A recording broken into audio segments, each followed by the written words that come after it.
We are live. What's going on, guys? This is the Retic Exchange. For you guys that don't know, I'm Jake. I'm James. What's up? What's going on? What's happening, man? Friday? Yes, sir. How's it going, man? You had a good day? Busy, man. Busy day. Was out of town, like I said the other day, and excited for the weekend, man. So I'm actually super excited for our guest, though, tonight. Oh, yeah. We have a good one tonight. We do. We got Chris McVicar coming from. He's in Oklahoma, right? Yeah. Yeah. He's in Oklahoma. Yeah. So it's gonna be a good one, man. He's got some cool stuff, some cool projects, and all that. So old school. He's been around for a long time. Yeah. He was around when I started. I remember when I was getting into snakes, he was or retics. He was around. So his name was pretty well known then. So Yeah. He's seen it all. So it's gonna be cool to talk about it. Absolutely. He's been doing a lot on social media too lately. A lot of the Facebook posts or videos and all that. I know, which is pretty awesome, man. That he's kind of just sharing a look into his collection and day to day and all that. It's pretty neat. Yep, so pulling eggs and everything. Pretty cool. Yeah, for sure. So, what do you think? Should we bring him in now? Let's bring him in, man. Let's get it popping. All right, let's bring him in. All right, guys. What's up, Chris? What's going on? What's going on? How y'all doing? What's up? Hanging in there, man. Hanging in there. So we are live. So you are officially on the Retic Exchange live now, man. All right. So we got a few viewers right now. I don't know how laggy this thing is with the viewers though. So, but we usually get a pretty good turnout. So what's happening with you, man? Man, just another day in the Retic life. Pulled some Yeah. eggs this week. Yeah, you did just what? I know we talked previously. What was that clutch again? The male was a 50% Super Dwarf and then 12 or 16% Jamp. I can't remember. Platinum Sun Tiger head annery, and the female was a 50% Super Dwarf Platinum. That's awesome. That's good stuff. Some ivories, right? You said 50% platinum, Super Dwarf Platinum, right? Was the female? Yeah. So make some ultra stuff or ivory stuff, right? Yeah, I haven't put a platinum to her yet, so I don't know what she's at for. But See, I don't think anyone's done it. Has anybody done any higher percentage dwarf, super dwarf, ivory, or ultra stuff? I got what was it? I think it was 2 years ago. I got some 50% Super Dwarf ultras. Oh, okay. I didn't even know those were even made. That's awesome. It was weird. It was a Partho clutch. Half the clutch was Partho, half the clutch wasn't. Oh, wow. Yeah, I didn't know what the hell was going on when it first hatched. That's crazy. Oh, shit, man. Huh. Well, that's pretty cool. So what do you say for the people that don't know, because I know I don't really know exactly, what got you into reptiles specifically, like as a kid or, you know? Yeah, so as a kid, my dad was military, so we moved around a little bit. I grew up in Arkansas and Las Vegas, so I was always in creeks or in the desert catching shit.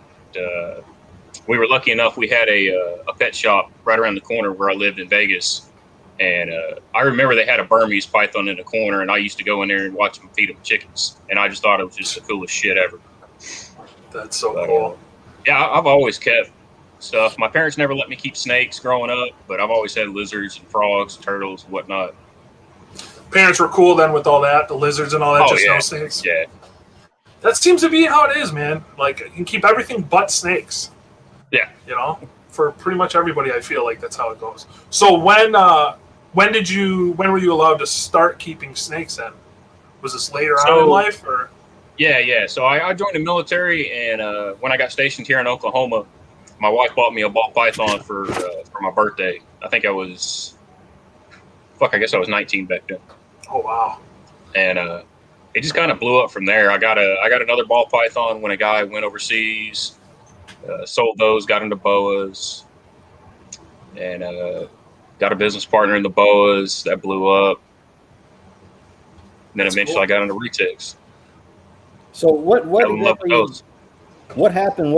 What made you decide to get into retics? What was, So it's kind of a funny story.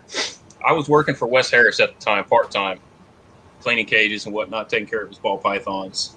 And I came out of the building one day, and he goes, "Hey, Chris, what's up, man?" He goes, "You want to be rich?" I was like, "Don't we all?" Like, is that really a question?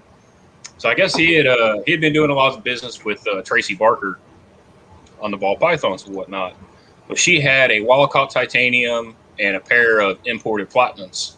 So he got those, and I guess we kind of became business partners. I kept the snakes and fed them, cleaned them, and whatnot, and then he got half the profit off of it. So my kind of start in retics is a lot different than most people because I just kind of got handed this shit, and it worked out. I loved them. I fell in love with them as soon as I got them. I didn't know what I was doing. You know, these weren't babies that we got. They were probably 10 foot. Wow. And having a wild-caught retic for one of your first snakes was a learning curve for sure. Yeah, I'd say so. Do you remember what year was that? You said you were how old? That was back in, I think, 07, Okay. 06, 07, something like that. Okay. That's crazy, man. A wild caught It was probably female. 06. That's, man, I couldn't imagine Yeah, that as like your first retic or your first, bigger snake. Yeah. You know? Yeah, that wild-caught titanium male, he was a shithead, man. He was crazy, but I finally got him calmed down after a couple of years where I could actually handle him. And you bred that male and all that, and that's what kind of started your line of titanium stuff, right? From that original? Yeah. Okay. Bred that male to a pure bally yellowhead female in 08, and we got like 50-something eggs. It was ridiculous. And back then, they weren't even proven yet. Titanium wasn't proven. So, selling those animals was tricky for somebody that didn't have a name, selling something that wasn't proven. But now did those babies, they had the typical citron look, right? They were a lot brighter and cleaner and all that, kind of like how they are nowadays, or they really weren't as bright and clean as the stuff I produce now, but it had that nice volley look to it. Gotcha. Dude, that's awesome, dude. I'm like shocked, man. That would be like enough to scare, I think, anybody away, right? Like a wild caught retic is like your first. Here's like your baptism by fire. Play with this wild caught retic. Pissing, shitting, striking. Jeez, it was fun. That's so you were partners with. You said his name was Wes, right? Wes. So you and Wes were partners. So then, what? I know you kind of had your own company, New Shed Serpents, right? Yeah, I was gonna say reptile. New Shed Serpents. So what kind of? When did you transition into like your own kind of company or business? I actually had that before I got in business with Wes. I had that when I was still doing the boas and ball pythons. All right. And when I got in with Wes, I still kept the name and everything. He was more or less just a silent partner, and just bought up a bunch of damn retics for me, and it exploded. That's awesome. That's nice. I mean, he was kind of the money that just backed you, and you kind of just gotta have fun. Hell yeah. Fuck, that's the way to do it, great. Man. Fuck, that's awesome. And then did you and you were still doing boas and balls too, or did you had kind of all sorts of stuff, right? Yeah, I still had boas and balls. I even had a few Burmese pythons. It was probably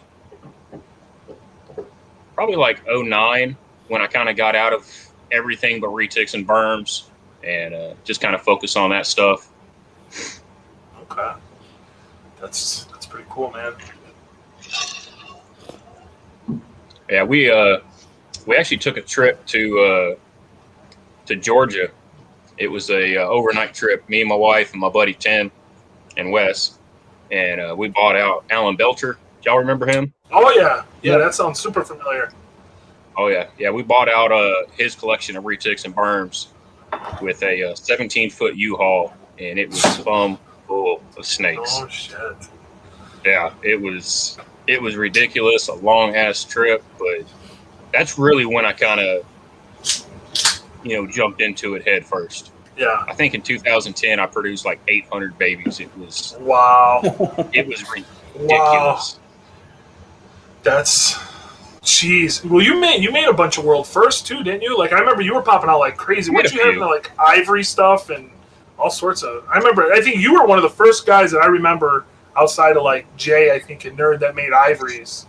I think it was back on one of. I don't know if that was Retic Nation, the forum, like the actual website. Yeah, that was back when the forum was up. Yeah, I remember. So I think it was you posting. I just was freaking out, like, God damn, man, such a cool. Yeah, that's such a cool snake. That clutch was really weird, and I still don't know. What went on with that clutch. It was the imported platinum we got from Tracy. That was the female, and then the male ended up dying. So we got a male that Bob had gotten bred and got babies from. So I got a male from that. Bred that male to my female, and I got albinos. Oh wow! So the imported one had albino, obviously, and so was the male. But I bred that same male to a white phase and didn't get shit. Really? Just platinums. Yeah. So I don't know. And all the albinos, they were ivories and they died. So I don't know if the female parthoed or if it was a different line of albino or what, but it was weird. That's pretty strange. So I wonder then if those. So you said you imported those platinums and all that too, right? So you think is that all? Because I know like wasn't Nerd the first ones that brought in most of the platinum stuff, or some of the original? I think they all came in at the same time. Yeah. Or maybe not from Nerd. Nerd got some, Jay got some, Bob got some. Now, were yours? Do you think yours were like related, or probably later on? Sure yeah. That's kind of crazy that they were throwing some weird stuff like that. What are you doing, James?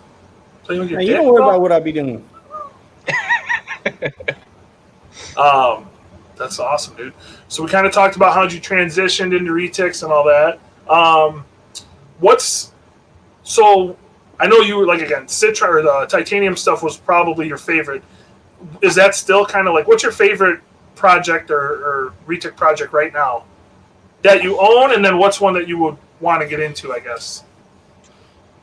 So I guess I have two projects that I'm really kind of pumped about. Is my Super Dwarf titanium stuff. I've always liked titanium, like I said. Yeah. And then the hypo stuff. Hypo, what's that? Wait to make some hypos. Hell yeah. Bob Clark, he lives, his shop's like 45 minutes from me. So, I get to see his shit every now and then. And man, I'm telling you what, those hypos in person, you can't beat it. Yeah, they're awesome. I know the one time I went to Bob's that's the first time I met you.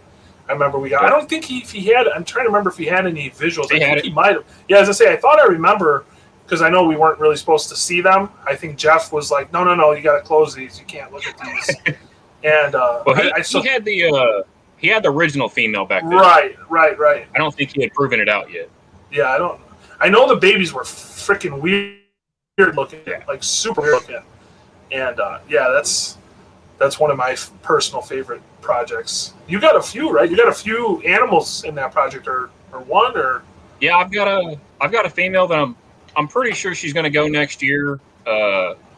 After talking with Jeff and Brandon that worked up there, I'm pretty confident that the hypo is some kind of dwarf or something. The female, Bob had that fucking snake. Ever since I got into snakes, I remember seeing that thing at his shop, and it was pretty small.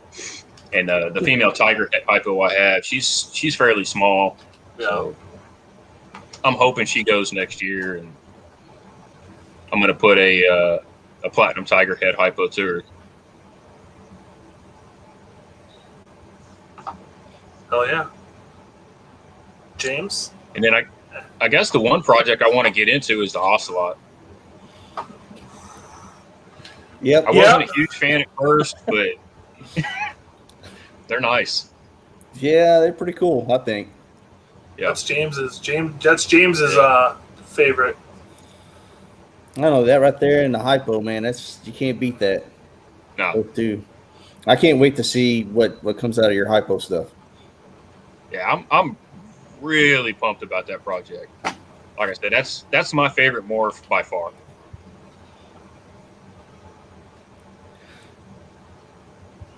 So you got retics. You started out with boas and ball pythons.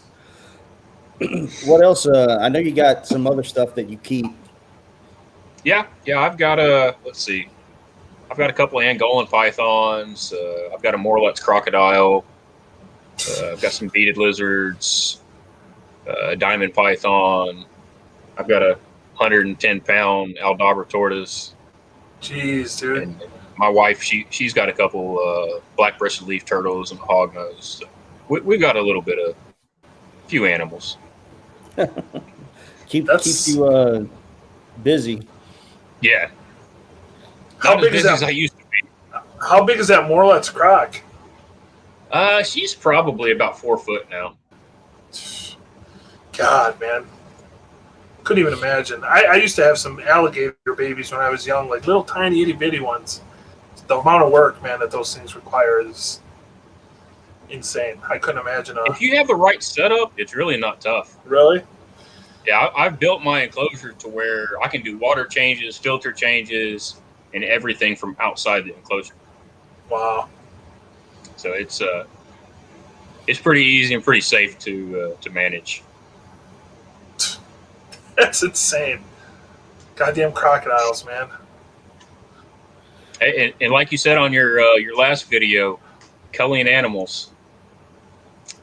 Yeah. That's what. Yeah. I mean, that's what I need. That's my goal this year is to get a monitor because I need something for these babies that, I don't need or end up dying, and they just sit in my freezer till somebody, I have friends with like king snakes and some venomous friends, and it's just when they need them, they'll call me. But it'd be nice to kind of get rid of some stuff quicker. But yeah, I bet that thing can chow down on a lot of baby retics, man, for sure. She loves snakes.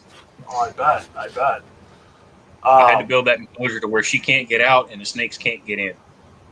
How big is that? That tub on that thing is huge. I've seen pictures of it. That's a big ass stuff. It's actually all concrete.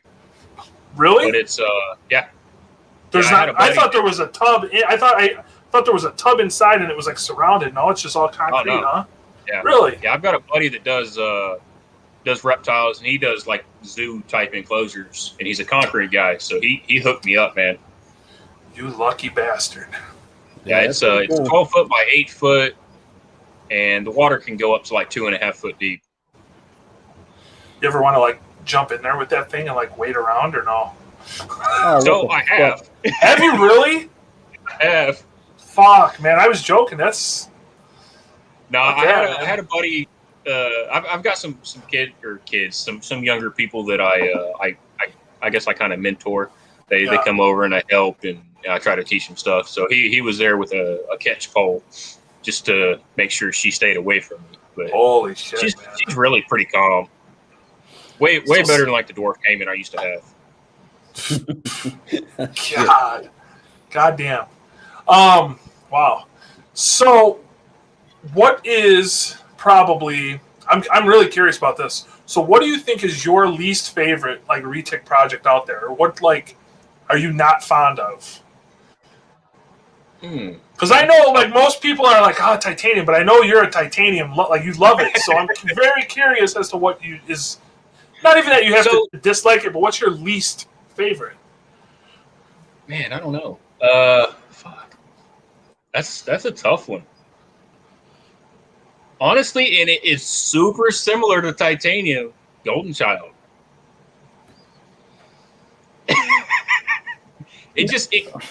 I'm part colorblind, so working with some of this stuff is kind of challenging for me to pick out the babies, and I have a couple friends that really help out with that. But when I produce Golden Child stuff, dude, it kills me because I can't tell what shit is. Really? This is the thing. Like I actually I like titanium. I wouldn't want to necessarily breed it because I think it's just very similar. Everything's very similar. But then sometimes you get some amazing. You got to be really selective. And the same thing with Golden Child. I like the Golden Child retic. It's just something that I wouldn't want to necessarily breed a whole lot of, just for the simple fact that it takes over everything.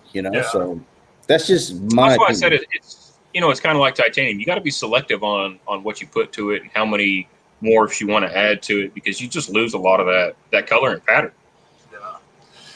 Yeah, I think think can be beautiful, but they got to be in the right combination. Right. I think titanium especially is one of those with like one or two other genes is like really all you need. You know, you start adding 3, 4, 5 genes. I mean, a lot of snakes are like that, but titanium, especially golden child's another one. You start stacking numerous genes. It really takes away because I think we talked about this in one of the last episodes. When we went to Jay's, and I was not a titanium fan before that, and he pulled some crazy ones out that I couldn't believe. Like I actually was like, damn, I could seriously own this snake. It was those super high silver tops with the yellow they were like platinums and stuff. Just insane. Dude, the platinums are best. Yeah, platinum titaniums are hard to beat. But good. Yeah, they but like some of the stuff like plutonium stuff, and then you start platy sun plutonium. It's a yellow patternless. I mean, genetically, and I love what Citron does. I love the hats. I think the hats are fucking amazing. You know, platy sun Citron that into more super dwarf shit. Yeah. Oh, that's going to be killer. Like Citron, Super Dwarf, already have the pattern and color of the Citron, the Super Dwarf stuff, and you start adding Citron to that, it's just going to blow it up. It's yeah. I mean, those are some of the prettiest retakes is with Citron. You know, a lot of them are. You know, just that's crazy, Goldchild. I guess I didn't think about it. Yeah, I guess if you can really see what's what, being partially colorblind, I guess it would be really hard, huh? It's rough, man. It's hard to see what shit is now. Yeah, even if you're not colorblind with all the that's true. Shit. That's true. I guess in my mind, I just think Golden Child's going to overpower everything, anyways. I mean, literally everything. I can't think of anything that it didn't overpower. I mean, really, genetic stripe you kind of get a funky pattern a little bit, but other than that, I mean, nothing does it. I honestly thought like Jag was going to do more than it did. I mean, fuck, you can't even see Jaguar in it, Golden Child. The guys that are making them are like, oh, this is a Jag GC. This looks like a fucking Golden Child. How can you know there's fucking Jaguar in that snake? Because it wobbles. Well, yeah, that's the I don't understand that shit. I don't understand how whenever somebody comes up with a new like Golden Child morph or whatever and just freaks out about it, because I'm like, what the fuck are you looking at? Yeah, I can't see it. All I see is it has to be a color. I mean, you got to have a color. A pattern mutation won't do shit. It's the color, Like I think a hypo GC could be really fucking cool. Oh, really cool. Oh yeah. Or like I still want to see a ghost Golden Child. I think is going to be crazy, looking nice. Have not been made. Ghost GCs have not. No. Wow. Retic Ghost. Yeah, that's what I'm saying. I'm surprised.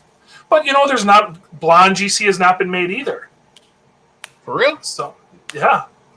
There's hats. I have a GC Tiger hat blonde, but dude, he's a terrible eater. He's small. He's like a year old. And he doesn't even fill a CB70. He's fucking But I mean, I think you definitely got to have a color mutation because the pattern isn't going to do shit on a GC. Well, it doesn't. But so leads okay. I'm GCs. All right. I still like Golden Child. Don't get me wrong. But yeah. I mean, if I have to pick like a least favorite, you got to be selective. That was probably the one question I was really looking forward to the most because I was super curious. I'm like, man, I honestly thought you'd say like genetic stripe or either you're gonna pull like a Tyree and say like Tiger or something. I was gonna be like, what? But I wouldn't have guessed Golden Child. But I see where you're coming from though with that. Well, earlier you were talking about Wes, but besides him, what are some of your, like, I guess mentors, or people that you looked up to when you were first getting into reptiles, retics? I can still remember you and Reed at a show. I want to say it was Oklahoma, but it might have been Texas.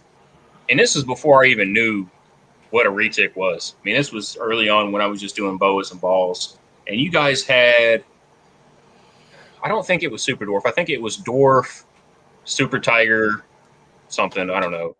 And I fell in love with that snake. Me and my wife, we both did. And back then, like I said, we didn't know shit about retics, but we were well willing to drop the money on that damn snake if we would have had it. So definitely you guys.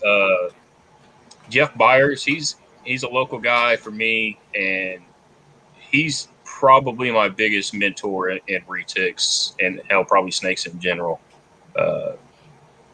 I've kind of, like I said earlier, I mean, I jumped into this head first. So he kind of calmed me down on a lot of shit, steered me away from certain things. I didn't always listen to him, but I tried.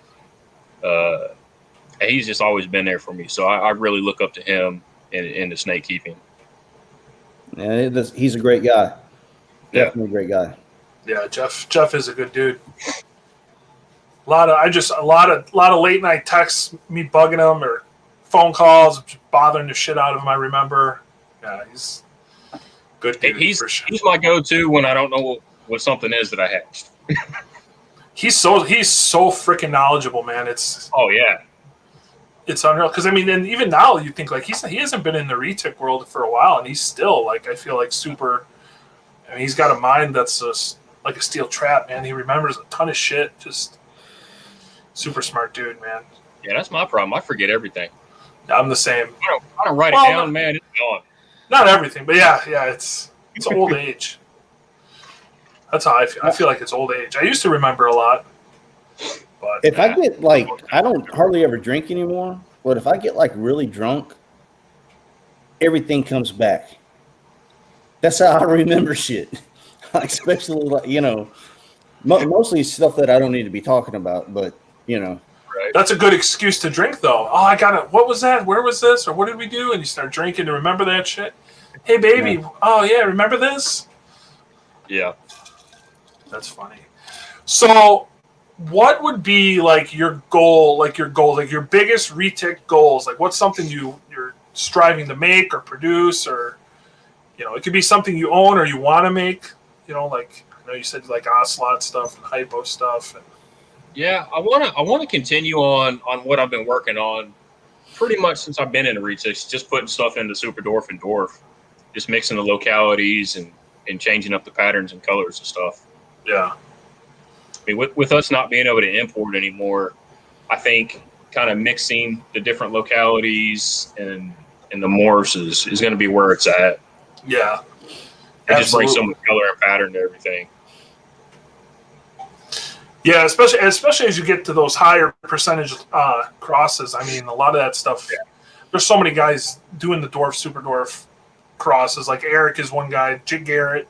They're 70-80% crazy 2-3 gene combos is awesome.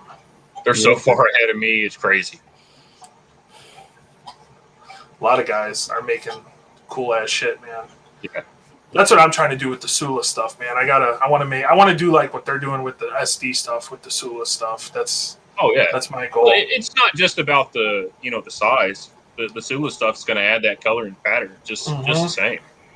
Yep, but it's the same thing. Like the whole we can't import, so we need the morphs are only going to go so far. We got to focus on crossing those morphs into those locality animals, and making the higher percentage stuff. And that's really the only thing I can see happening, unless by some miracle we get importation back. But I don't know. I really don't know if that's going to happen. Yeah. Oh, it would be. I sit on those Indo retic boards like all day, just looking at the shit that these guys are making, or Instagram, like what's the dude's name? Keeney or whatever. That fucking guy, man, is like the king of retics, man. The shit he makes, that Klawu and all that fucking crazy shit. Fucking it's crazy. Really cool to see those guys producing their own shit now instead of just sitting there over here. It's so cool because it's like you could go out and catch these things and fucking keep them and make. I'm like, dude, that is like the most badass thing ever. Like keep them off a fucking garage outside, like just. Dude, man, you've been around for a long time. So you've been around when nobody was keeping retics to where we are now with them. And so with your experience and everything you've seen, where do you see our hobby going? What do you see the things that we might need to do to try to make it better, or stuff like that? Really, man, I honestly hope people will start being a little bit more selective on what they're producing, the combinations they're doing, the quantities they're putting out. Just, And then for like the new guys coming up, don't just grab anything you can. You know, that's how I got into it, but I've learned a lot. You know, I've made a lot of mistakes, and these days, you know, it's not the way to do it. You gotta do something you're really passionate about and focus on that, not produce a bunch of dumb shit. You know, we got to be more selective. Yeah. And especially with like the super dwarf stuff, like be honest with your shit. Back when I first got into super dwarfs, there wasn't locality stuff, so to say. I mean, some of it, yes, but most everything was unknown. My first wild caught stuff was all unknown. And today I still have snakes that are from that female. They're unknown. That's okay. That's fine. It's perfectly fine to have unknown super dwarf locality. Just be honest with that shit. Don't just make up it's Kalatoa or Kiowati or Madu, whatever. Just, you know, be truthful with that shit. Yeah, I mean, that's the issue, man. There's so many people, man, that just label this shit to sell shit. And I mean, I don't know, that hurts us all in the long run. It hurts everybody. It really does. You know, by bullshit. You know, it's just, I don't know. You know, I've been these little shows and people come up and they talk, oh, I want a super dwarf. And, you know, I can't handle a 20-foot retic. And it's like, you know, I try to explain to them, like, super dwarves are great. They're awesome. They're expensive, though. You're going to spend a lot of, if you're looking for your first retic, most people are not going to spend super dwarf price. Like, you can get a mainland. You can keep them small. You know, genetics play a huge role, feeding, all that stuff. But it's just the mentality of they're all going to get 20 feet. It's just.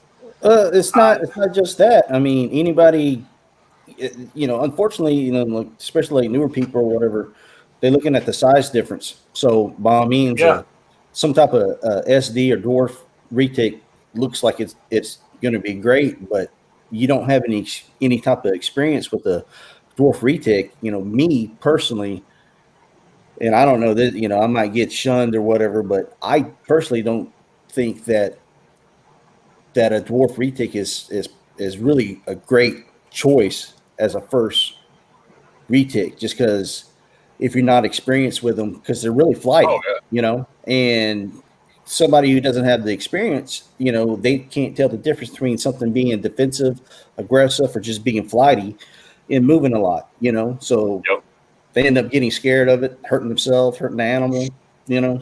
So I don't know. That's really true, though. I mean, the super dwarfs, they definitely move around a lot more and can at sometimes be more nippy. So you got to kind of take the good with the bad. I mean, if you want something that's going to stay really small, obviously super dwarf, but it's not always a great, you know, first animal. Right. When people come up to my table and they're like, oh, I want my first snake, I'm like, you're at the wrong table. Like, I'll help you. I'll give you all the information you want, but you probably need to start out with something different. Yeah. Well, I mean, it's just like I know those jams that we had. Like we had a bunch of jams back in the day, and man, the feeding response, you know, hell, that a jam has. I mean, that could scare you. You know, if you don't know what you're doing. So, you know, I think they're great. You know, all the dwarf stuff's come a long way since back in the day. You know, things. I don't think, you know, things are getting better by all means. So, yeah, they've definitely come a long way since like the wild caught shit we used to get back then. It was just nuts. So what else you got? I'm sorry. What I was going to ask is, I know well, you do have a lot of dwarf stuff and whatever like that. So I was going to ask you, like, you know, what other you know, you don't have to tell us or anything by no means if you don't want to. You know, if you want to keep it some 007 shit, but you know, what other dwarf projects that you're working on? So I don't have a whole lot of different like locality stuff or, you know, a bunch of holdback locality pures or nothing like that. But I've got a few pure Kalatoas. I'm working with some Slayer stuff, some pure Jamps, but that's about it for locality stuff that I have.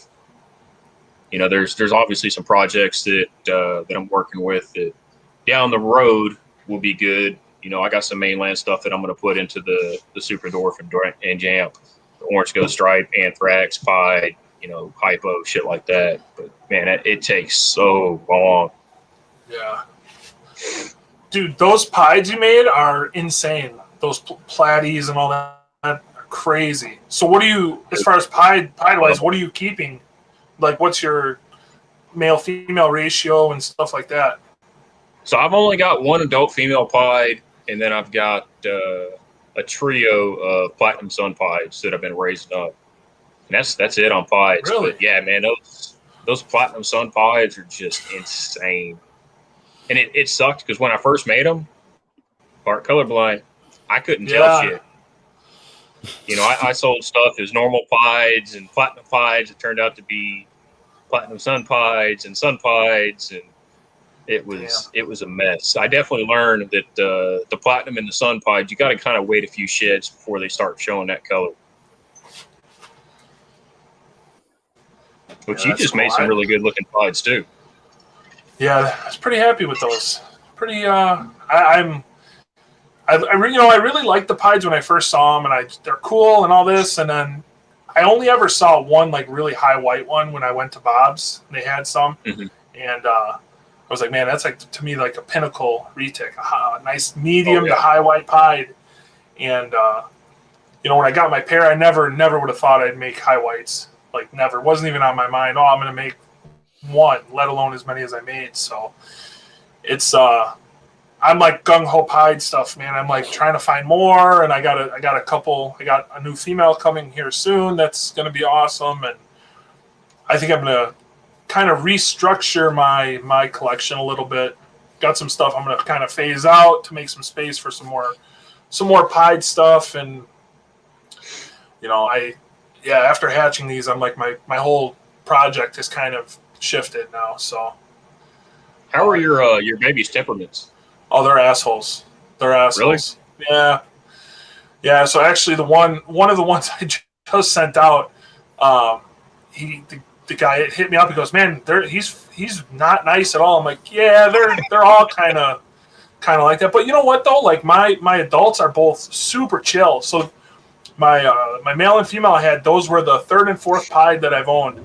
And the first two I had were terrible. I mean, you couldn't even hold them. They'd open up their cloacas. They'd piss on you. They'd bite you. They're just horrible.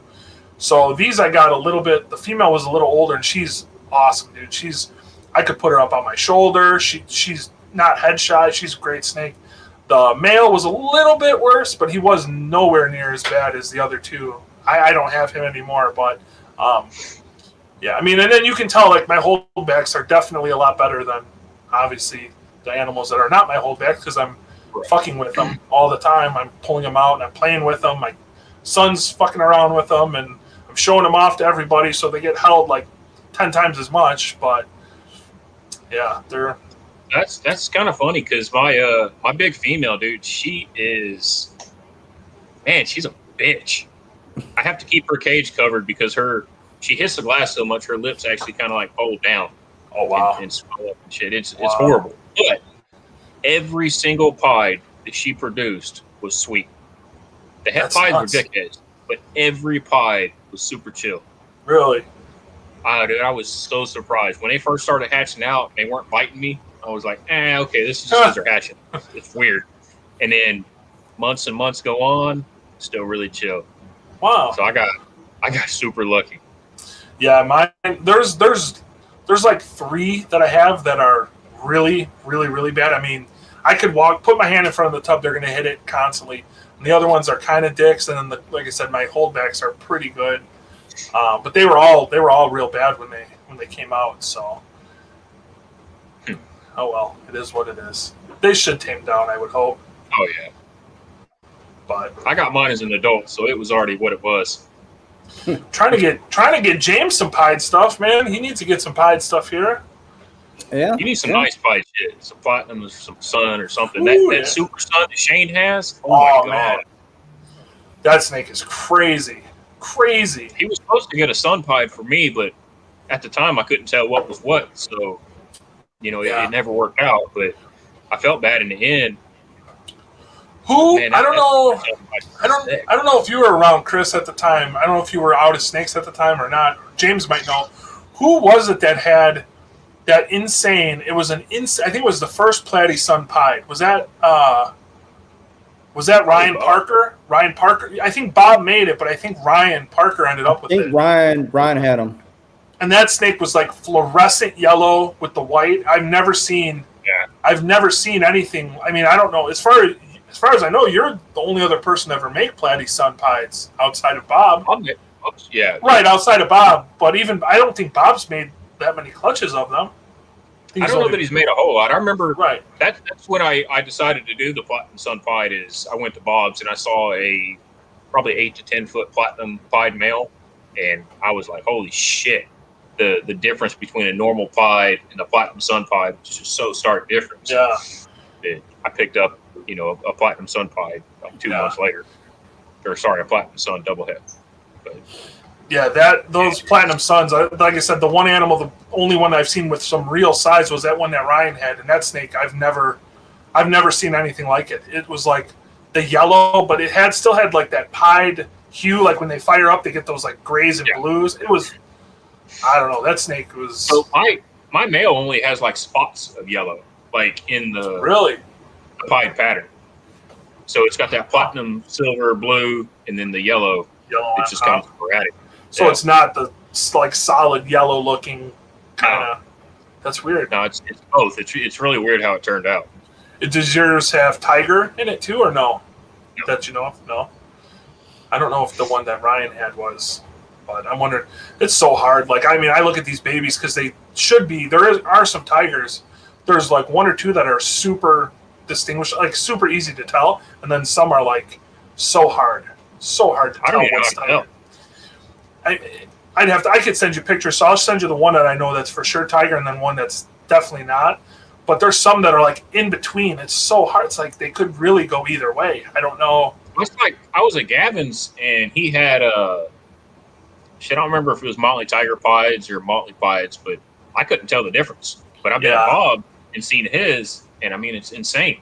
Yeah, I've heard the same. Like the Motleys, there was a clutch of Motleys made that really didn't look that crazy. They didn't look too nuts, but then, like I've seen some of the ones that Bob made, and they have a totally different pattern-wise. Isn't too much different, but their color is like a lot different. It's a lot different. So I wonder. I really wonder why that is. Is there some other stuff, genes floating around in there? Hats. I mean, coming from Bob, who knows? There could be other shit in it that you don't. Right, you don't know. Yeah. So, but yeah, the pied stuff is. I love them, man. Fucking love them. It's hard to beat a pied, and there's still a lot to do with the pieds. I mean, there's still a lot of morphs that haven't been put in pied yet.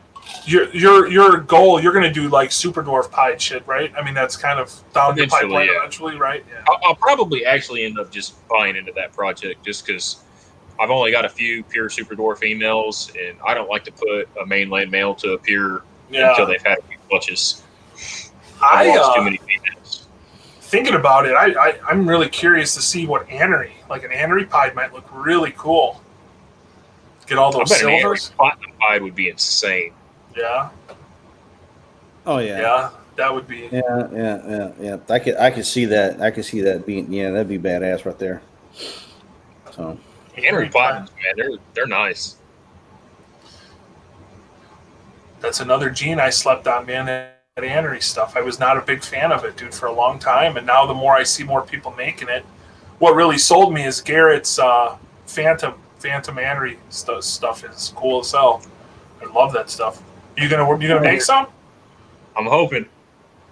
I've got a 50% Kalatoa Phantom het anery to 50% Kalatoa Platinum het anery breeding right now. Well, maybe there will be my in. I can get some Phantom Super Dwarf stuff finally. We might have to. You make some of those. We might have to talk because I definitely would like to get at least a female something added. You make some nice shit. I'm a trading fool, so I'm always game. We'll do something. For sure, man. I want to talk about how, like I said, you've been around for a while, and I know you've seen, or we've all seen, certain characters that are, that were in the hobby and they're no longer in the hobby. And what's your take on when it comes to doing business with other people What's your, anybody who's listening and watching this, what's your advice on doing business with others in this hobby? So I've had a lot of experience with doing business with people that others didn't really like. I've always kind of tried to get everybody the benefit of the doubt until they screw me over, and then I just write them off. But pick and choose who you work with. Buy from people you like, people you trust. It can bite you in the ass. It's bit me in the ass a few times. Harry with the gargoyles. I know y'all remember that shit. I don't know who that is. Are you? Oh, that was a fiasco, man. Oh, that was a pain in the ass. That was so bad. And he could have been, dude, he made some really nice looking snakes, man. He could have been, a really good asset. Yeah, absolutely. Absolutely. I was young and dumb, man. He suckered me right in. He's a con artist, man. Yeah. Well, yeah. 100%. He's like a cult leader. If you didn't bow down and suck his dick, man, that was the problem, man. It's just. Well, and shit, back then we didn't have Facebook and Instagram and all that shit. So, we had the Retic Nation forum and we had Monster Snakes. And that was pretty much it. I mean, Mike or Bob or whoever had that one forum, but those were the two big ones for Retics. And boy, if Harry didn't like you, you were out. Man, I had quite a few fake profiles on that page. That's probably one of my biggest mistakes in reptile keeping is I went to his place one time and I brought my wild-caught titanium and he claimed it was his and he renamed it and all kind of shit. It was fuck, man, that was hard to get past. Yeah, that's what I kind of want you to talk about, Hey, ask away, man. I'm open. I want people to learn from mistakes. I want to know how bad was this place? Like, was this place shitty? Because when all that shit was going down, I was gonna say I've heard it was terrible, and then I heard it was very nice. And so when I went there, I think he had just got his building done. So I don't know if he, just moved everything in. It was all clean. It looked nice. It was a small setup. I mean, it was like maybe like a 12 by 10 building. I mean, it was tall. It was tiny. He made it sound like he had a massive fucking collection. And I got there and I'm like, this is it. Well, didn't he have like 8-foot Semtec cages shit in there too, or no? When I went up there, he did. Okay. I think he had like some AP stuff. He had some. I know he had an 8-footer because he had that one big albino. But man, it was a small setup. Nice animals and shit, but damn, that was a rough one. God damn. It's the same thing like with Wes. He got me where I'm at. I can't fault that. I mean, I wouldn't be where I'm at today without him. But there was a fuckload of people that didn't like that dude. Back when he was Morph King Reptiles and he was doing the ball pythons and killing the ball python market, I didn't know any better. Like I said, I was a dumb young kid that, saw him making all this money and thought it was just the coolest shit ever, working with all these cool animals. And I remember wearing one of his T-shirts to. Back then, it was Bob and Mike's show down in Arlington. Yeah. And everybody just giving me this cross look. I'm like, what the fuck's going on? And I finally stopped at a table that I knew the guy, and he's like, what are you doing wearing that shirt? What are you talking about? I work for the guy. And he's like, ooh, that's not good. But like I said, we live and learn. If somebody can take away from this, from my mistakes, pick and choose who you work with. Oh my God! So there's too many good people out there. There are. There's a lot of. There's more good people than bad. I don't want to talk about Harry all goddamn night, but it's just you being in. You're really into dwarfs and everything like that, and we were too back in the day. You remember the dwarf wars or whatever, quote unquote dwarf wars that were on there? Dwarf wars. You remember any of that? Was you part of that? Like the werewolf killer shit? Yeah, Yeah. that and none, yeah. God damn it. Oh my god. That shit almost drove me out of Retics, man. That just it was so bad, so bad. Live and learn, live and learn. But I mean, we still have the same shit going on today. People bickering about stupid stuff. It doesn't really matter. Yeah, well, we're older, so shit like that. For me, when I see that, I laugh. I think Yeah. it's funny when I see other people. I mean, even people that I care about that I feel. It's just like Rodney and Gavin. You know, I don't want to keep bringing their up either. You know, it's stupid. It doesn't even belong. You know, it really doesn't. You know, but It you doesn't help know, a hobby. Not at all. no, No. it doesn't. And I know. You get your take on this. I mean, because we're supposed to be talking about you and whatnot. And but you know, like I said, it's not good for the hobby. And you've been around, you've seen a lot of stuff. And back in the day, we never thought that there was going to be bands or people Right. that were trying to keep it to where we can't do what we want to do. So, what's your take on all of that right now? You know, like for instance, you know, I mean, the main thing is, you know, we need to find a way to come together, you know, Oh, for sure. and be one as a hobby. You know, I mean, what's your take on it? Well, I mean, it's like you just said.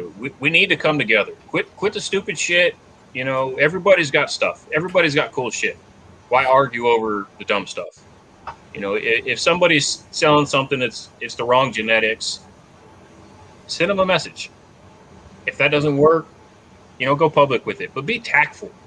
You don't have to post in every forum about that person doing something stupid. You know, we don't have to be kids. I know we're older, we've been around, but we need to teach the younger generation, the keepers, that this is how we need to be. If we don't, we're going to lose this shit. It's already come close. Everybody freaked out when Alasiak happened. You know, if we don't come together, support USR, you know, stuff like that, we're going to lose our hobby. Yep. I'm not ready for that. No. You know, that's the sad thing about it is it's almost like, well, you know, nobody's worried about it, you know, because Nobody's worried about it until the shit happens. Right. exactly, you know, and unfortunately, you know, like I said, not getting political because I don't care what anybody, I don't care who votes for who, I don't give a shit. It don't pertain to me.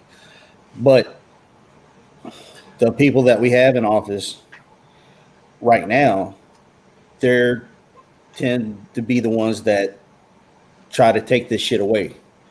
So, you know, we got to be smart about what we do. And we, instead of trying to bring each other down, you know, we should be trying to help each other and build everybody up and just help one another, you know.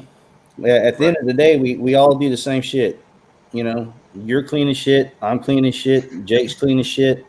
That's what we do. Yep. And we don't have to like each other, you know, to we just, you know, at the end, we just don't have to like each other. We can still be Right. professional, civil, and do what is needed for the hobby. You know. Yeah. That's true. It's definitely true. That's why everybody needs to go out and support USARC if you have not done so already. Join USARC, donate to USARC. They're hurting, like we said in the last video. No shows means no auctions, which means they're not getting nearly as much money. So, because like you said, we're definitely these next 4 years, especially, are going to be a rough, for sure. So, Hey, when shows pick back up, if you're not one that likes to just donate just to donate, I used to donate at the auctions every year at the Arlington show. And I would take like the first month or two of the sales that I made, and no matter what it was, if it was $500, if it was $2,000, I donated it to the auction. It was really fun. We'd get stupid drunk. I would win shit. I would give it back, and they would auction it off again. I'd come home with a trunk full of shit. I don't know what I was going to do with it. I'd give it away. But it makes it fun to do stuff like that. So, I mean, support US Arc. We definitely need them, especially right now. And if you don't want to just click that button and donate when shows get back up and going, go to the auctions. They're a blast. Yeah. They're definitely a good time. You can even, if you're a breeder, you can even donate animals. If you don't want to donate cash, which is hard. I know people that don't want to give their cash. Donate an animal. You know, they'll auction it off. Raise some money, supplies, anything. Yeah. Alcohol, a lot of alcohol they auction off. That's what I brought every year. Table and buy a shirt, buy a sticker. Right. Yeah. You know? That's we definitely need to do that. But so I had somebody message me. They want to know what some of these stories you guys are talking about. I would assume they're talking about the Dwarf Wars. So I don't know if James or Chris want to. I'll let James tackle. James want to talk about it a little. Oh, Jesus Christ!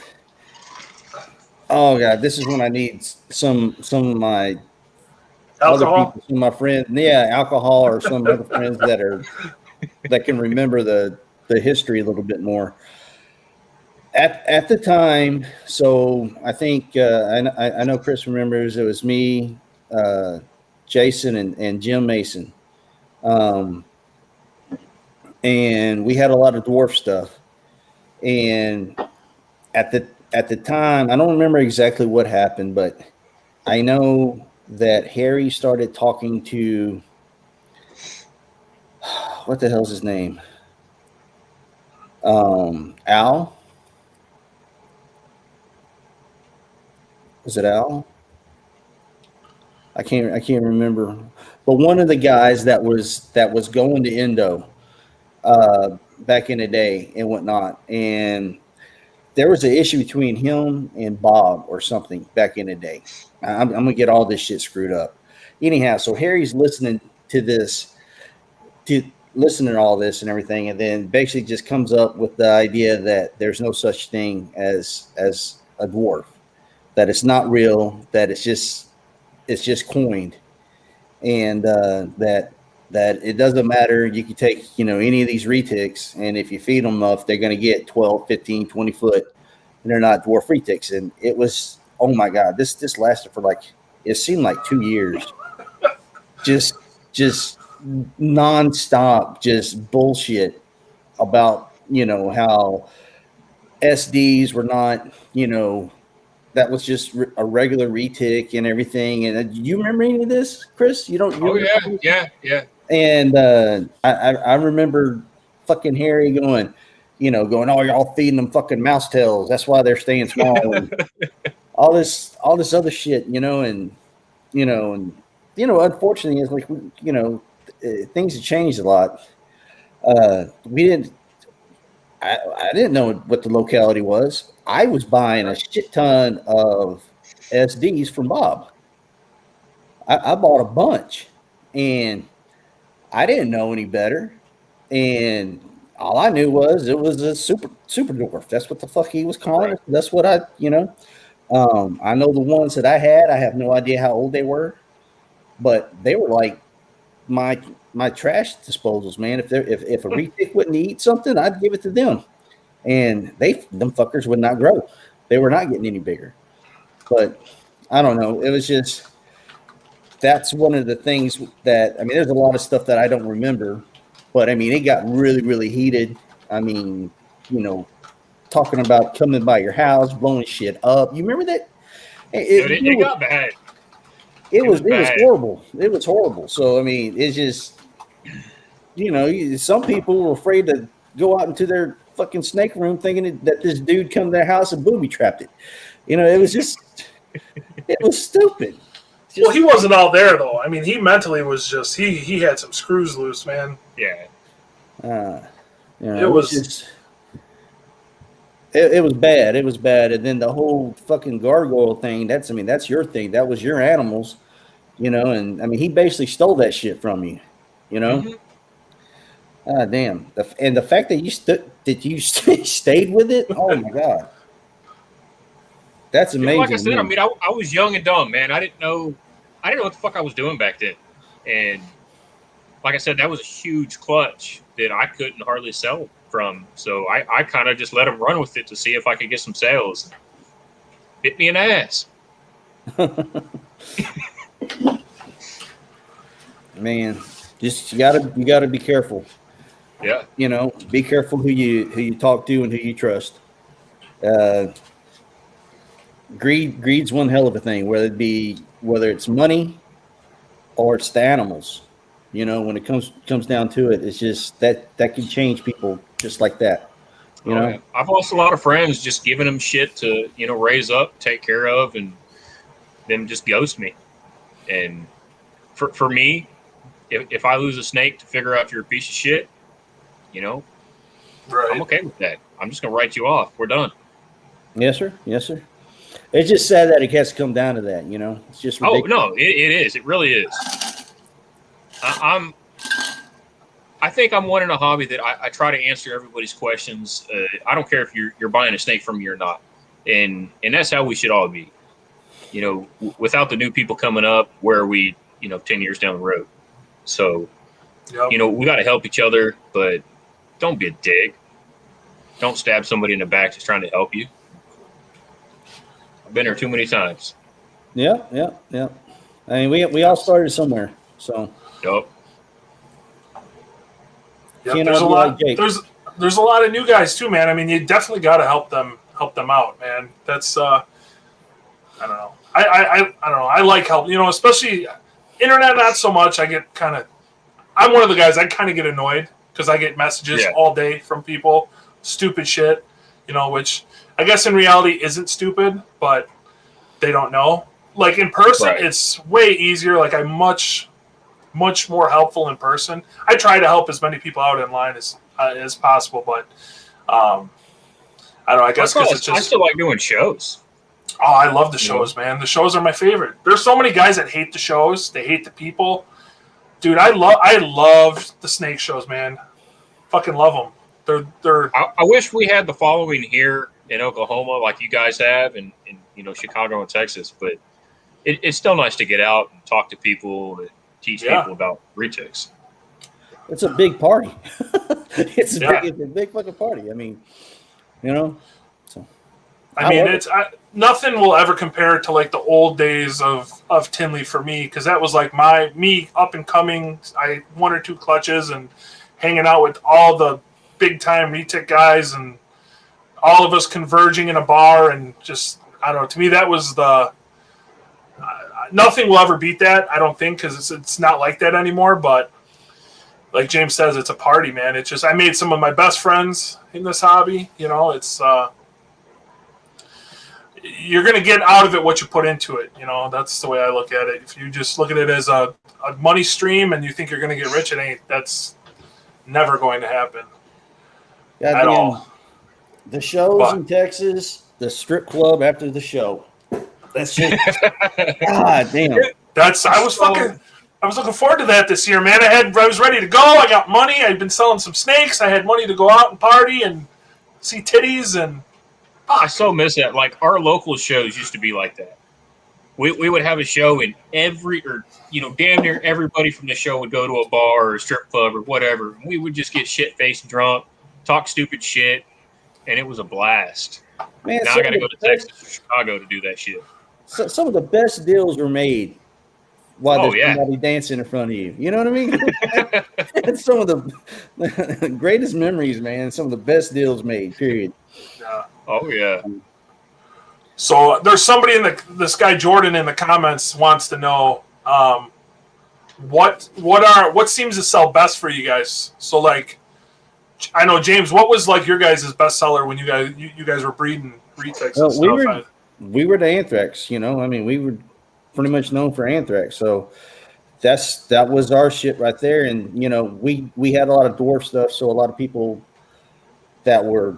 I mean, they knew we had dwarf stuff by all means, so people did come looking for dwarf stuff from us, but it was definitely anthrax, I miss y'all's anthrax stuff, man. That shit was hot. Man, you ain't the only one. The granite back stuff. I remember I had a granite back tiger from you guys, and fuck, I love that snake. Yeah, they Fucking I got stuff. two. I got two of those line anthrax stuff. So we'll see. I think you got a. Isn't your platinum anthrax tiger, Chris, from Reed and James? No. Why did I think it was? No, that one's from Samson. Okay. Well, what? I lost. Sorry, I lost my granite back tiger I got from them. It got stuck underneath a water bowl and died. Weirdest shit I'd ever seen. Fuck. That's yeah. It was those Tractor Supply like round bowls that had like a little. Are those the black ones? Yep. Fuck, dude.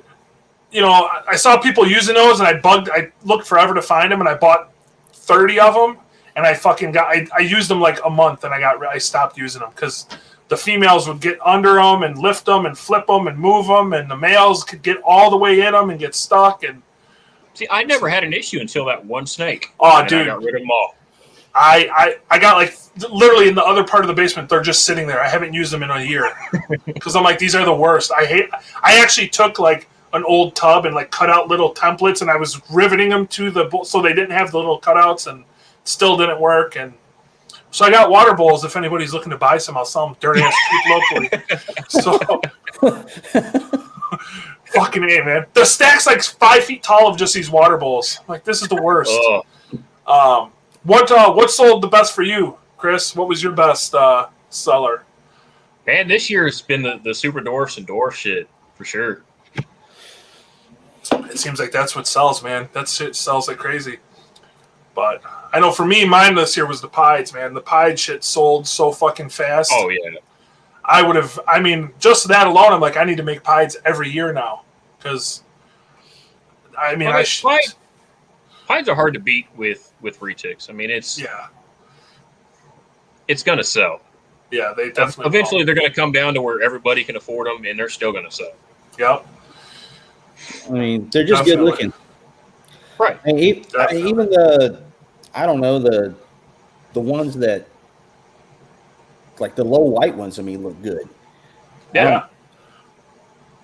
They still have a unique pattern to them. I personally like the medium white ones because you can still add some co-dominant shit to it or recessive and make some cool snakes. But, man, they all look good. Yep. So, let's see if this works. I'm still trying to learn this thing. So Aubrey, when we were talking about shows and stuff, so our buddy Aubrey says, can you guys see that? He hates vending shows, but he loves attending shows. So I could see that. I mean, it does get a little bit difficult vending, you know, especially if you don't have help. It makes it a lot harder, obviously. But I don't know. I like wheeling and dealing for me personally, so I like doing that. But it is nice not to have to be tied down to a table. Is always fun. Yeah. I've never been at the NARBC shows, but I fucking love going. So just meeting everybody, talking shit, and then going out afterwards. Yeah. Well, I know hard to beat. That Tinley show that I took my son to. That was probably like the first show that I'd been to that I wasn't bending. I didn't. Probably had the most fun. Oh, I don't know. I felt so damn awkward. I didn't know. I was like, oh, I didn't know what to do. Well, that's like the opposite. That's like when I remember when I was coming up and it was like me and Shane and these other guys and you Reed and Jim were at the shows and we would literally hop from your table to Sal's table to Gavin's table, just stand there fucking all day from whatever set up 9 a.m. till 5 or 6 p.m. Just stand at everybody's table, go back and forth, just bullshit. Can I check this out? Can I take this out? So it's I mean it is a little awkward to do that, but I don't know. I love give a shout out to Gavin too. He's helped me out quite a bit over the years. Can't forget about him. When I got out of Snakes to move to Florida, I sold everything: cages, racks, water bowls, fucking everything. And then when I didn't end up moving, he stepped up and he helped me out. He gave me some stuff to kind of get my feet wet again and breed and expand from there. So yeah, Gavin's he's one of those old school dudes that is nice as fuck and has been burned more times than anybody I know. Yes, sir. Yeah, that's definitely true. He's got the worst luck with people. He's too nice, man. He's too nice. Yeah, I'm the same way though. Takes advantage. He gets taken advantage of, man. I see that, and I like just the way that I see him get like treated, and like me, I love Gavin. Me and him don't always see eye to eye on a lot of shit. He's helped me a lot though, going through this whole deal. But I mean, yeah, you nailed it. He's definitely. I mean, seeing how people treat him and shit, dude, is just insane. Like with snakes and how many times he gets burned and just. Yeah, that would I don't know how I would react. I mean, I would literally never trust anybody ever again. Yeah, I don't know how he does. I wouldn't. There's so many shitbags. There's so many great, awesome, wonderful people, but on the other side, there's so many shitbag, low life, fucking used car salesmen. It's I see you smiling, James. James knows especially who I'm talking about, so that's why. But I mean, you see it. We've seen it, and it's one of those things where, like you said, it's you want to help, and everything, and there's so many people. It's greed. Yeah. It's amazing what money. It just changes people. Some people don't know how to handle it or whatever, and then some people, on the other hand of it, they don't. I think some people don't actually. At the end of the day, they weren't actually trying to fuck anybody over, but they just got in over their head and, then just don't know how to handle it. So, yeah. Either way, it's still bad. Right. Yeah. Well, we got a couple more people that are asking questions. Should we run through these and then we can kind of wrap up if you guys want? I mean, or we can still. It don't matter. I ain't got to be up at 2:30, so. Right. So here we got. So this guy Jesse asks, "What design and coloring do you each enjoy the most? What are you looking forward to that will be new but crazy?" What do you think, Chris? What's your? I got to go back to the hypo, man. That color and pattern that it takes on with itself, mixing that with everything else is just it's gonna be insane. Yeah, it's gonna be a whole new market. Absolutely. Yeah, that whole project, man, just is. I don't know. I just in my head, I think of all the different stuff that's out there and all the possible combinations, and it's. I like it because like I'm torn. Like I'm like Ocelot, Hypo. Obviously, those are probably the two newest, right? So I feel like will go that way. But like Ocelot is so crazy that I think the more you add, I think it's gonna be hard to beat that morph by itself unless you're doing like a caramel or like maybe a sunfire, something subtle. But like Hypo is such like a normal looking pattern wise that I think you could do a lot more with it as far as combos. But yeah, I don't know. I think I kind of compare Hypo to like Orange Ghost Stripe, where you can mix it with so much shit and it just adds that color and that pattern to it. Where the Ocelot, it looks really cool, but if you put too much stuff with it, I don't know how it's going to take it. You know what I mean? Yeah. Like I really like when there's something new made. Like I really automatically my mind goes, oh, I wonder what Tiger's going to look like. Because like Tiger's like the most popular retic, right, for the most part. But like something like Tiger mixed in, I think is going to take a lot away from that. Whereas I think I want to see Ocelot and Albino and Sunfire, Platinum, Phantom, shit that adds the color. Well, yeah, like Aubrey with those Phantom Sun. Oh, dude. A Phantom Sun Ocelot is going to be fucking ridiculous. Crazy. Fucking crazy. What about you, James? What do you think? Sorry. Man, shit, I don't. I mean, I basically feel the same way as y'all do. You know what I mean? Basically, So, I mean, I got a lot of the like Ocelot stuff. So that's what I'm into. I like a lot of albino stuff, and I think anthrax. I love anthrax. That's always going to be near and dear and be my favorite shit. So anything anthrax to me is great. So Do you have much anthrax stuff anymore? everything. I mean, okay. So I do have. I have a couple. I do have some anthrax stuff that I got from Travis Warren and Blake Wilson from the breeding that they did, but all of the original stuff is gone. So you don't have anything that's from your original lines? It's all dead. We're gonna get you something, dude. As soon as I can make something. I got two females from you guys, man. I need to. You need to hook him up. I know. I said as soon as my anthrax tiger female that I got from you guys has been breeding, so we'll see. So hopefully I can make some more stuff, but yeah, she throws crazy. I mean, they're not as crazy as the stuff you guys had, but they're pretty fucking nice, man. Pretty fucking nice. So yep.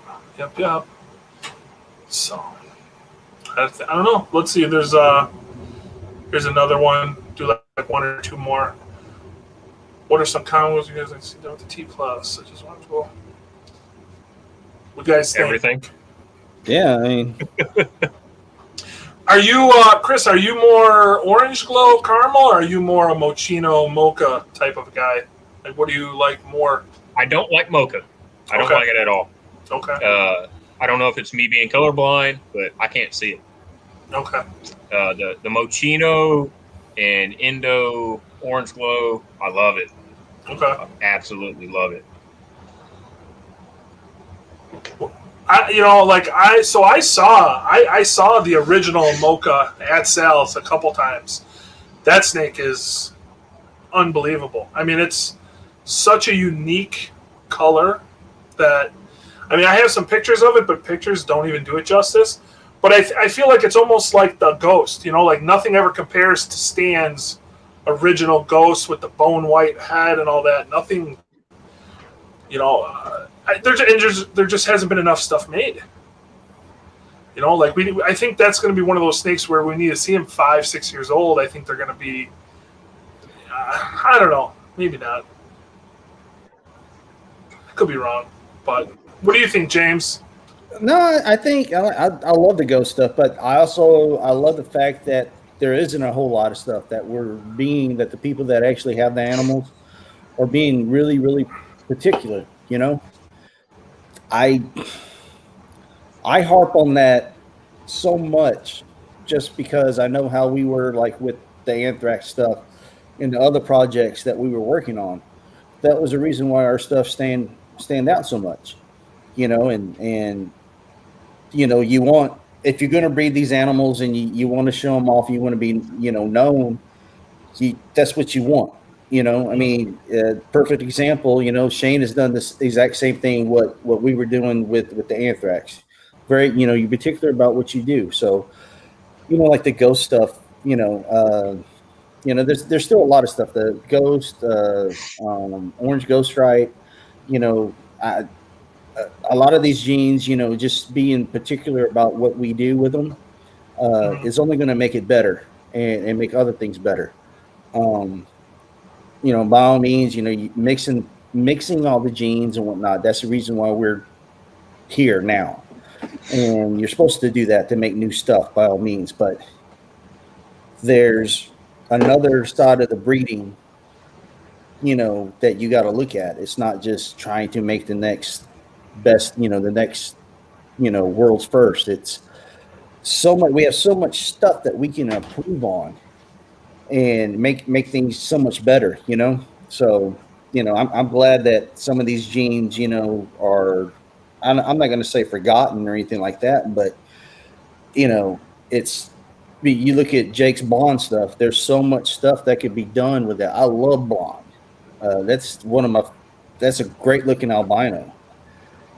I think, in my opinion. So there hasn't been a whole lot done with that. So it's just, it's just open. The possibilities are endless, you know. So I mean, that's how I look at a lot of the breedings and a lot of stuff that we have nowadays.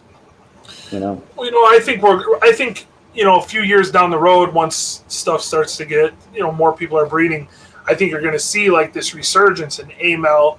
You're going to see this resurgence in blonde. Even I think Clark line stuff's going to start coming back around because everybody's doing orange glow. Everyone's doing mochino, Indo caramel and stuff like that. There's only so much of that you're going to make. People are going to want different stuff.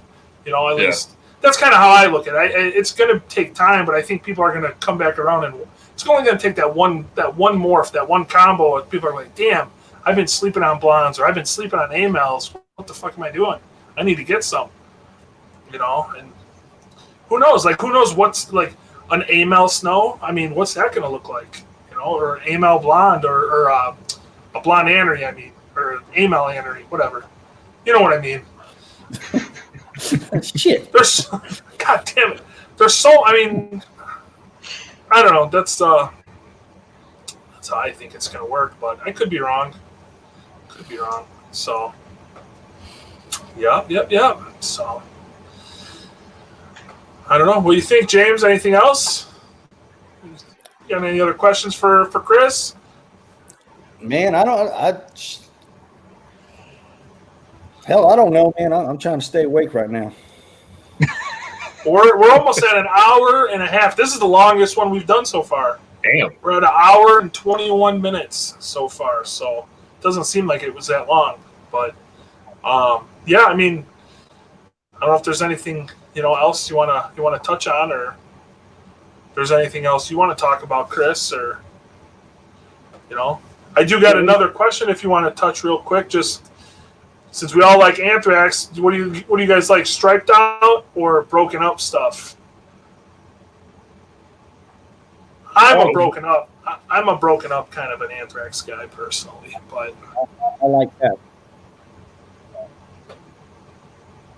I really like the striped out, like tiger granite patch that y'all used to make. mm-hmm. With, like pixelated, real heavy pattern. Stuff was really nice. But then the like really dark anthrax stuff, that's really hot. Those granite backs that you guys used to make were honestly sometimes better than the actual anthrax, or I think it was Brandon. I think we talked about it before. Brandon Orr had that one that was. I will never forget that snake. I think it was Brandon that had it. Probably one of the coolest fucking snakes I've ever seen. Yup. I still remember that damn snake. Yeah, that snake, man. Fuck.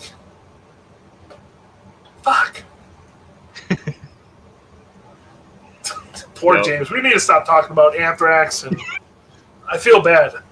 It's the best. It's one of the best morphs, man. It's hard. It really is. They got that fucking big ass ankh on the top of their head. Just they look so evil. They're just they're such a badass snake, man. So, well, do you have anything you want to talk about, Chris? Any advice you want to give, or something, a story, or anything that you might have that? Fuck, I don't know, man. Like, I've gone through so much shit over the years. So, okay, a good one. So back in like 2010, I said I made like 800 babies. I'll never do that bullshit again. Ever. Way too many snakes. Dude. That's so fucking many. It was ridiculous. I was feeding 200 pounds of pig every week or two. It was ridiculous. I had something like 25 breeder retic females. And I see people these days posting that they have, 50 or 100 breeder females. Why? Yeah, why? Have that many, man? Like, pick what you're going to do, be selective, and make sure you love that shit. Because like y'all said in other videos, it might stay in that rack for a year before you sell it. Well, especially now when you can get a 5-gene breeder female. You don't need fucking all these single genes. Go buy one big fucking 5-gene breeder female, and you're good, man. You don't need them all. That Right? shit was crazy back then, man. It was nuts. I couldn't. 800. What would it take you to like clean babies? Like, that'd be like an 8-10 hour job just to go through and feed and clean 800 babies. I worked full time, and then I would get home and I would clean and feed until I went to bed every day. Every day. Did you even get a sleep? Because fuck, man, that's fucking stinks. It got so bad. Like me and my wife had a talk, and she was like, dude, you got to get rid of some shit because our marriage is going down. And I did, you know. Well, your wife is super supportive of the snakes, huh? Like she's super into them and all that too. So that's, I mean, you're a lucky man, dude. Yeah, I got lucky. She when we first got married, she didn't give a shit about reptiles, and she's probably gonna kill me for this. I remember the first time I fed my ball python a live mouse, she cried. Really? Yes, I felt so horrible, but yeah, she's come a long way, man. It's really good to have someone that supports you in your hobby, something you're really passionate about. So she really enjoys the snakes these days. She likes that I'm getting more towards the super dwarf and dwarf shit, so she can actually handle most of it. But yeah, it's been a super awesome, dude. Great time, man. I wouldn't trade this shit for anything. Definitely not, man. It's super unique. It's awesome. Like I said, the people are great, man. There's so many different people from different walks of life, and I don't know. It's pretty. You meet more. You definitely meet more good people. There's a lot of good people, man. Oh yeah. You know, we talk a lot about the bad people, but there is way more good people. I've met so 100%. many great people over the years. Yeah, there's definitely. Seems like we focus on the bad people, but there's quite a few good. Definitely. Yes, sir. 100%. So awesome. Well, what do you guys say? What do you think, James? You tired? You ready? Well, man, I ain't no bit. You look good. You look good, buddy. I mean, yeah. A couple hours. Yeah, you do. I don't want to. I think we hit everything we wanted to talk about. I mean, you know what are those? I think I asked you before. What are those cages again that are sitting behind you? What are those called? They're showcase cages. Showcase. Do they even make those anymore or no? Yeah. Really?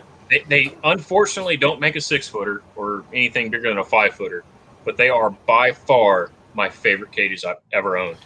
They're sturdy. They look great. They're kind of like a Vision, right? It's all molded one piece and all that. They're like a Vision, but even like the 5-footers, the way that they mold it, or it's a thicker plastic or whatever, I don't know what it is. It doesn't sag. It doesn't bow. It doesn't flex. Yeah, awesome cages. They remind me of like a fancier Vision. They got like the little molding around them and all that. They're fancy. Chris is fancy as fuck. I can tell, man. I'm not gonna lie. I got all these stupid cheap in a trade. So they're the 4-footers are like $500 or $600. It's insane. Yeah. Fucking I gotta buy another 5-footers for my display that I just put up in my dining room, and it's like $1,000. Fun. We need to get like good quality Retic caging that's like $700 max for like a 6-foot cage that you don't have to wait 7 years from like APs. Dude, I think I got somebody here in Texas. I know you were saying that was my lead-in for you to be like, "Hey, I got somebody that might build cages." So I just bought 7. I bought 2 6-footers and 5 4-footers that I'm getting from them next weekend at the Conroe show here in Texas. And you by chance know if your guy is the guy that supplied? I'm gonna get this wrong. It used to be the Snake Farm. It's something the Snake Farm now down in San Antonio. I know what you're talking about, but I don't think so. I don't know. I posted some pictures because we went down there over Christmas, and somebody hit me up saying they had built the cages, and they looked really nice. So I'm trying to think the name of the guy. The guy's name is Todd Benson. I'm trying to remember the name of the name of his company. But you can look him up on Facebook and type in Todd Benson and it should come up. And that's the guy I'm going through to get these cages. What's his lead time like? Hell, like maybe a week. I mean, sold. I ordered them. I ordered them, and I'm getting them next weekend. I'm picking them up at the show.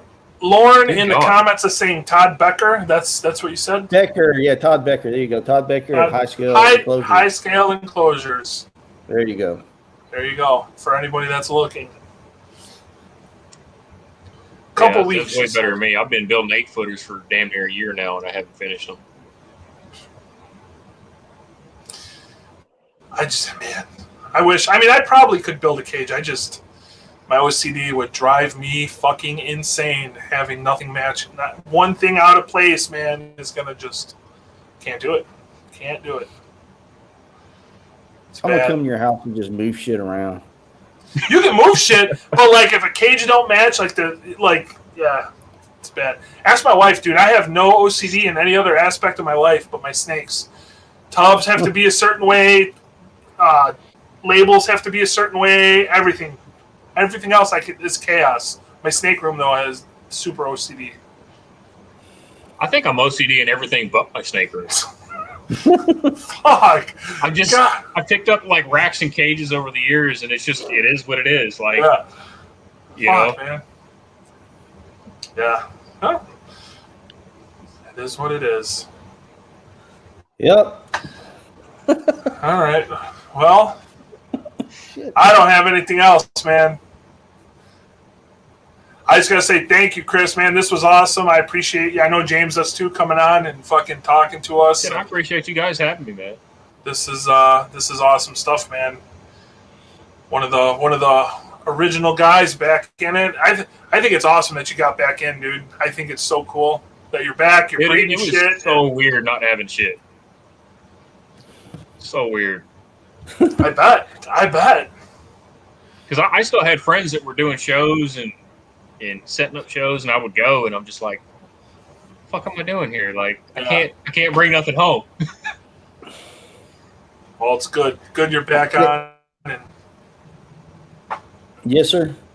We definitely appreciate it. Hopefully, people listening and people that are going to watch is going to get something out of it. And you're welcome back anytime. Absolutely. We'll have you on again for sure. So for, I don't know, you want to give out your info in case anybody wants to get a hold of you about some snakes? I know you said your Facebook, right? That's probably the best way to get a hold of you. Yeah, Facebook's probably my best. It's Christopher McVicar. My business name is New Shed Serpents, but other than Morph Market, I don't really use it too much. So are you Instagram? Are you New Shed Serpents then on Morph Market? Yeah. Or okay. Yeah, we'll put all of Chris's info down in the description. You guys can check him out if you're looking for anything or want to get a hold of him. So awesome. Well, yeah, thank you, Chris. Appreciate it. We're gonna log off here. Just hold on tight, Chris. We'll come talk to you in a second. All right. All right, man. I appreciate y'all having me. All right, buddy. Thanks, Chris. Thanks for listening, everybody. Subscribe, hit the bell, share. Appreciate everybody's support. Yep, absolutely. All right, guys. Have a good one. Holla.